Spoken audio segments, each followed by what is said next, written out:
కుటుంబాన్ని పోషించే పెద్ద దిక్కులు కోల్పోయి రోడ్డును పడి విలువలాడుతున్నటువంటి నా దళిత జాతి కుటుంబాలు ఈ రోజు ఇదే వేదిక మీదకి వచ్చి ఈ రాష్ట్ర చరిత్రలో ఏనాడు లేని విధంగా ఈ రోజు విజయవాడ నడి పట్టు డాక్టర్ బాబాసాహెబ్ అంబేద్కర్ గుండె నిల్ల పెట్టుకొని మా ధైర్యాన్ని చూపిస్తూ నా జాతి బిడ్డలు కూడా హత్యకు గురైనటువంటి బాధితులు వచ్చి కూర్చొని సంఘీభావం తెలిపి వాళ్ళ గొంతు నడిపించారు. ఇదైనా ఈ రాష్ట్ర ముఖ్యమంత్రి గారు తెలుసుకోవాలని కూడా మనస్ఫూర్తిగా కోరుకుంటున్నా. అసెంబ్లీ సమావేశాలు 17వ తారీఖు జరుగుతున్నాయి.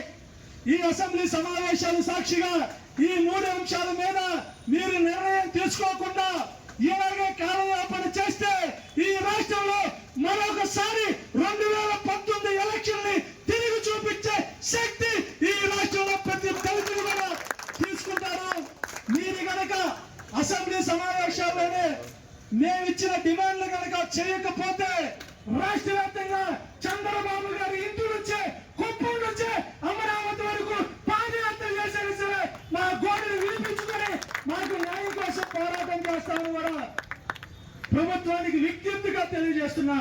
భవిష్యత్తు కార్యాచరణని అతి త్వరలోనే అనంతపురం జిల్లా గుత్తి మండలంలో రాష్ట్ర కార్యవర్గ సమావేశాన్ని ఏర్పాటు చేసి అంజన్ ప్రసాద్ నాయకత్వంలో ఆ కార్యక్రమాన్ని నడుస్తూ భవిష్యత్తు కార్యాచరణ తీసుకెళ్తామని తెలియజేస్తూ ఈ కార్యక్రమం కోసం మా బాధల్ని ప్రభుత్వానికి వినిపించుకోవటం కోసం మాకు పర్మిషన్ ఇచ్చిన మా పెద్దలలో మా పోలీస్ డిపార్ట్మెంట్ మొత్తానికి ప్రత్యేకమైన హృదయపూర్వక ధన్యవాదాలు తెలియజేసుకుంటూ ఈ అవకాశం ఇచ్చిన నాకు మీ అందరికీ జై భీములు.